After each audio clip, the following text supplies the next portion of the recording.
Boa tarde. Você já viu um OVNI, um objeto voador não identificado? Você já conversou com um ET, um extraterrestre? Na estreia do programa Paraíba Repórter, nós vamos falar sobre discos voadores na Paraíba.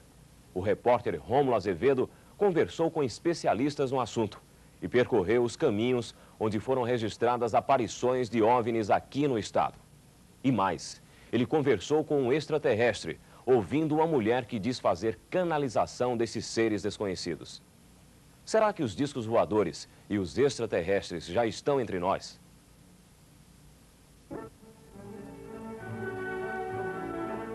Imagine um número que você não pode imaginar. Esse número, que não cabe na compreensão do homem, é o número de estrelas e planetas que existem no universo. Conhecendo esta realidade matemática, fica até difícil acreditar que a Terra é o único planeta habitado que existe no firmamento. O cinema sempre acreditou na existência de outros povos e na existência de discos voadores, tornando plausível esta realidade desconhecida.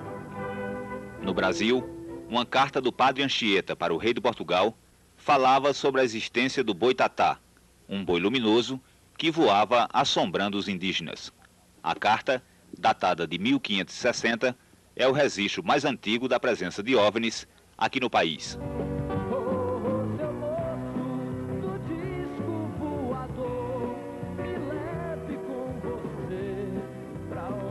O mago Paulo Coelho, autor de livros famosos, já viu discos voadores. A primeira vez foi em uma praia do estado do Rio, onde ele estava com o parceiro Raul Seixas. Com o Raul, a gente estava numa praia, faz muito tempo, mas eu me lembro que a gente estava numa praia, enfim, conversando abobrinha, não falando nada, e de repente passou um disco que fez um zigue-zague, parou, desceu, subiu, e claro que sempre que isso acontece, um não acredita muito, né? E aí eu perguntei se ele tinha visto a mesma coisa que eu, ele disse que sim, e ficamos tentando explicar na mesma hora o que tinha acontecido. Era o que? Era uma bolinha, como se fosse uma pequena bolinha de gude, né? Se eu não me engano era redondo, já tem muito tempo, acho que está fazendo 20 anos. E foi isso que aconteceu, né? E você chegou a ver outra vez? Eu vi no deserto do Mojave, quando eu estava com a minha mulher. Eu vi em Araruama rapidinho, eu olhei para trás. Foi assim uma visão muito rápida. E eu vi no Mojave com a minha mulher, no deserto, que a gente olhou 3 pedras iguais, né? E estávamos ali, e disse, pô, que coincidência. E de repente as pedras levantaram bem devagarzinho, que não eram pedras, e começaram a andar. Mas assim foi muito devagar, muito devagar. Depois eu vim saber que ali, né, aparecem muitos discos. Assim como Paulo Coelho, muita gente já viu objetos voadores não identificados. Pessoas como o engenheiro paulista Claudeir Covo, que estuda o aparecimento de OVNIs aqui no Brasil há 28 anos e é um dos ufólogos mais respeitados na América Latina. Claudeir é o presidente do Centro de Estudos e Pesquisas Ufológicas, que funciona em São Paulo e foi fundado em 1975. Claudeir, por que os discos voadores procuram o planeta Terra? Nós não sabemos ainda o porquê do interesse desses seres pelo nosso planeta. Talvez algum tipo de minério, algum tipo de experiência por parte desses seres, talvez a própria biologia em si do planeta, alguma falha geológica, ou seja, existem situações que nós analisamos como hipótese de trabalho, mas ainda não sabemos exatamente o porquê que esses seres estão fazendo presença em nosso planeta. Claudeir, você tem alguma informação sobre a aparição de discos voadores aqui na Paraíba? Agora, recentemente, teve uma ocorrência na região do Curimataú. Os ufólogos aqui de Campina Grande estão exatamente nesse presente momento fazendo o levantamento dos fatos no local. A seguir, os discos voadores em Campina Grande. A primeira vez que um disco voador foi fotografado com nitidez aqui em Campina Grande foi em 1969, mas tudo não passava de uma farsa. E o disco fotografado era semelhante a este, feito com 2 pratos de metal e um pedaço de papelão pintado. O autor do disco de fantasia foi o fotógrafo e cineasta Machado Bittencourt. Ele conta que a brincadeira arquitetada por ele causou grande impacto na época, deixando os concorrentes malucos com o furo. Mas a notícia do disco, publicada na primeira página do jornal, foi desmentida no dia seguinte, com uma explicação aos leitores. Eu fui desafiado a produzir uma reportagem mostrando um disco em Campina Grande, mostrando um disco fazendo evoluções em Campina Grande, né? O desafio partiu do Frank Ribeiro, eu aceitei e produzi uma série de fotografias com a ajuda de 2 companheiros lá em Campina Grande. Fiz um disco na base de dois pratos de ágata, justapostos, né? No meio deles havia um papelão cortado como se fosse uma circunferência perfeita. Bom, pendurei esse disco com fio de nylon transparente e utilizei algumas técnicas que a fotografia permite, né? Pouca velocidade, um ligeiro desfoque. Coloquei o disco numa certa posição lá em Campina Grande. Eu trabalhei em frente à antiga boate do Campinense Clube. O disco ficou por cima de um bairro lá. Eu bati a foto, o Correio da Paraíba publicou, foi uma sensação, né? Mas no dia seguinte a gente desmentiu e eu mostrei como é que foi feito, né? De tal sorte que, tal como eu dissera naquela época e reafirmo agora, fazer fotos de disco voador não é coisa difícil.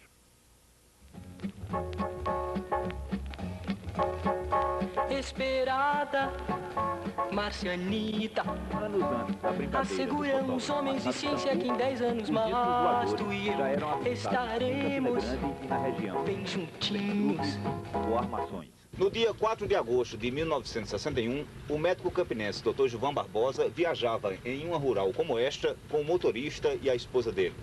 Ele fazia uma viagem entre Natal e Fortaleza. No meio do caminho, entre as cidades de Angico e Açu, no Rio Grande do Norte, Dr. Gilvan Barbosa viu um disco voador parado ao lado da estrada. Na época, o médico e a mulher dele só contaram o avistamento para os familiares. O engenheiro químico Germano Barbosa, filho do Dr. Gilvan, lembra com exatidão o que o pai contou naquele dia. Ele contou que viu um disco voador viajando para Fortaleza. Às 14h30,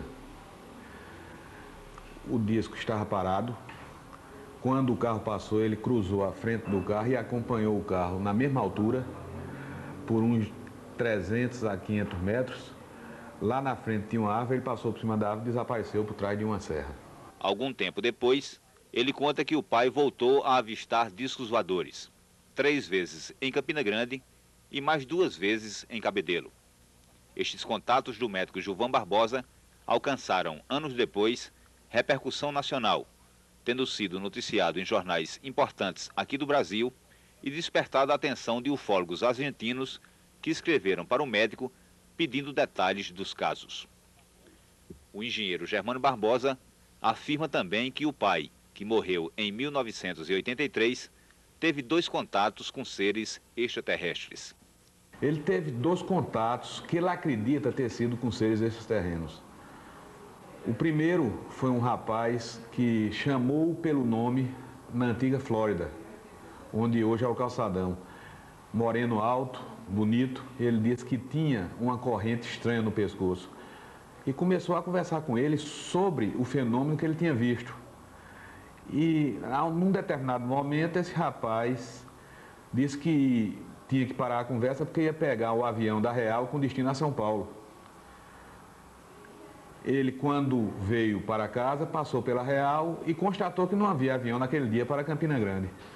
E o outro contato foi após um infarto que ele teve. Ele estava se recuperando em casa, chegou um senhor de barba, simpático, com uma garrafa, dizendo que era amigo daquele cidadão que tinha falado com ele e que tinha sabido em São Paulo que ele tinha tido um infarto e que tinha trazido aquele remédio para ele tomar. E ele tomasse um cálice antes do almoço, que ele não teria mais problema cardíaco daí para frente. Se despediu e sumiu também. E realmente ocorreu. Ele tomou o remédio e nunca mais teve problema cardíaco. Morreu de aneurisma aórtico abdominal. Hoje, o engenheiro Germano Barbosa segue os passos do pai nas pesquisas sobre discos voadores e extraterrestres, esperando um dia fazer algum contato com esses seres misteriosos.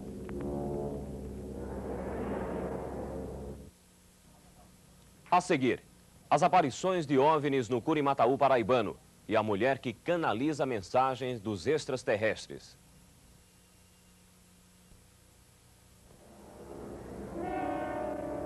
A cidade de Picuí é um lugar tranquilo no Curimataú paraibano.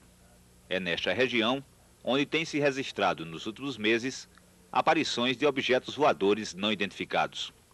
O assunto é discutido discretamente nas esquinas, calçadas e praças da cidade.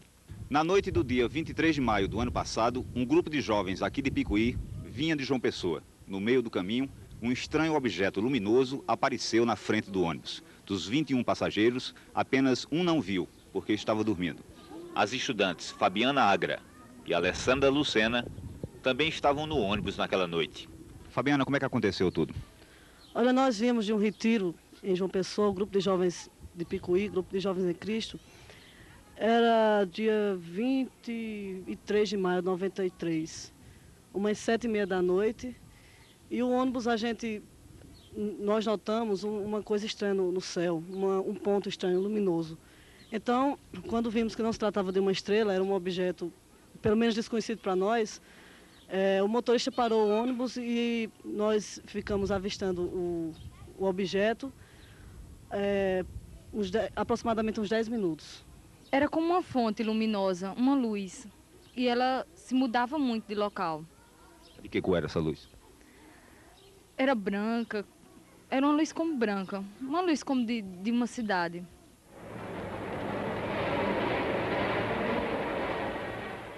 Mas é na região do distrito de Casserengue, no município de Solânia, onde tem ocorrido muitas aparições de luzes e objetos não identificados. É ali na Serra da Caxeixa, no distrito de Casserengue, no município de Solânia, onde acontecem esses fenômenos. Os moradores já viram luzes e ouviram barulhos estranhos, mas não sabem dizer o porquê. Os pesquisadores acreditam que se trata da presença de OVNIs aqui na região.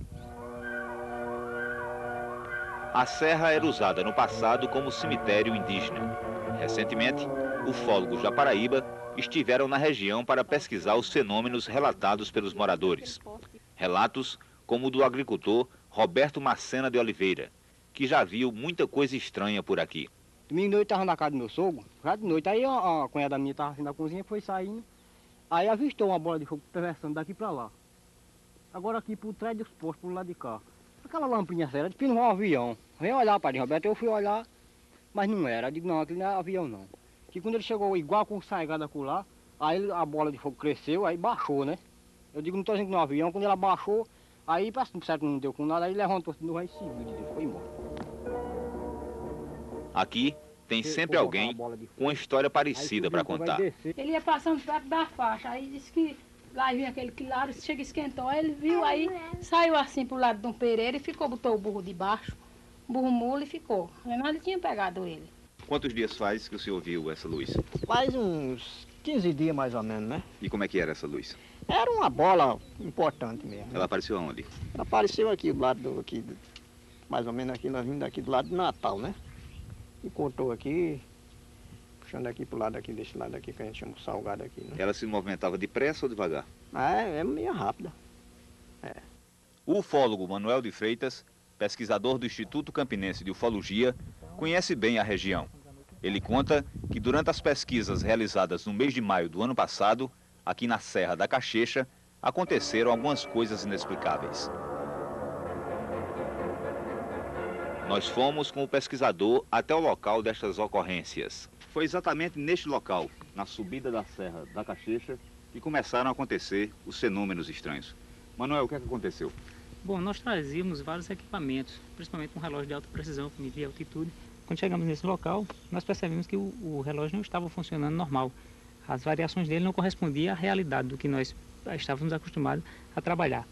E quando nós estivemos nessa área, um certo período de tempo, ele continuou dessa forma, voltando ao normal a partir do momento que nós descemos e saímos de próximo dessa serra. Para os moradores da região, a Serra da Caxeixa continua sendo um mistério, com suas luzes que surgem e desaparecem sem maiores explicações. De todos os relatos sobre aparições de OVNIs aqui no Curimataú, um impressiona mais. É a história contada por este rapaz, Júlio Silva, de 16 anos de idade. Ele conta que na quinta-feira, antes do carnaval, ele estava caçando à noite com mais 2 amigos, quando o trio foi perseguido por um disco voador.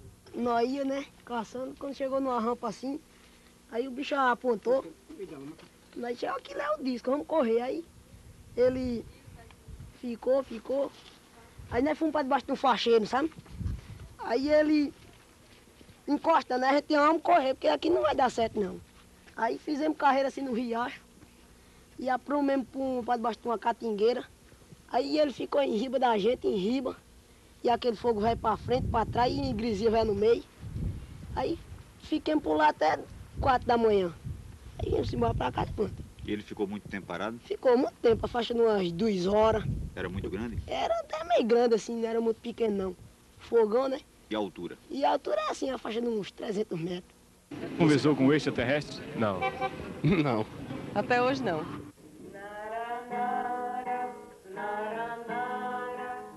A carioca Tânia Carvalho, que mora atualmente em João Pessoa, conversa normalmente com extraterrestres.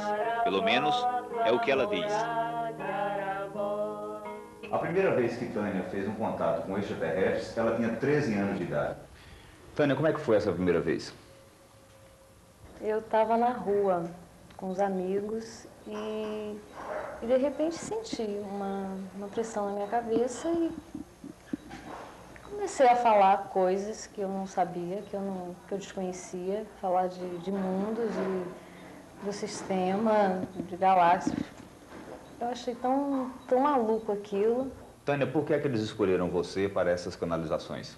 Nós todos somos, né? Eu acho que não sou eu só, não. Todos são canais que podem estar em contato com essa vibração. E temos uma missão aqui. Os seres que Tânia diz que conversam com ela, mandando mensagens através de canalizações, vivem em um planeta da 21ª dimensão.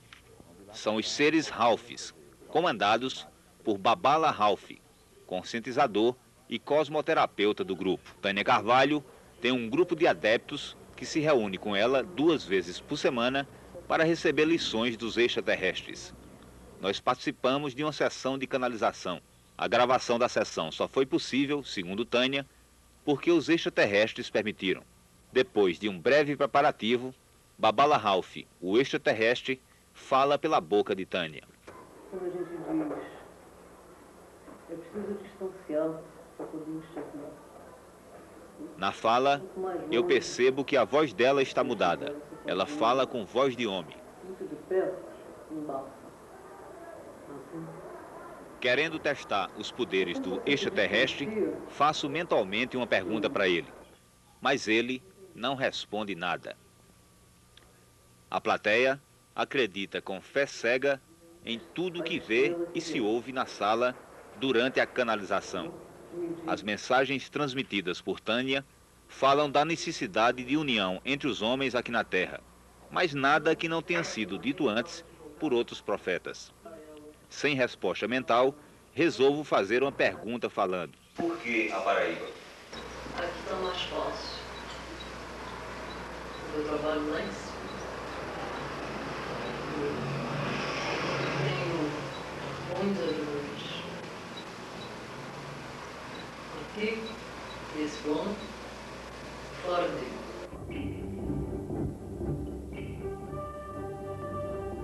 Será que os extraterrestres já estão realmente vivendo entre nós? E se estão vivendo entre nós, o que eles querem fazer aqui no planeta?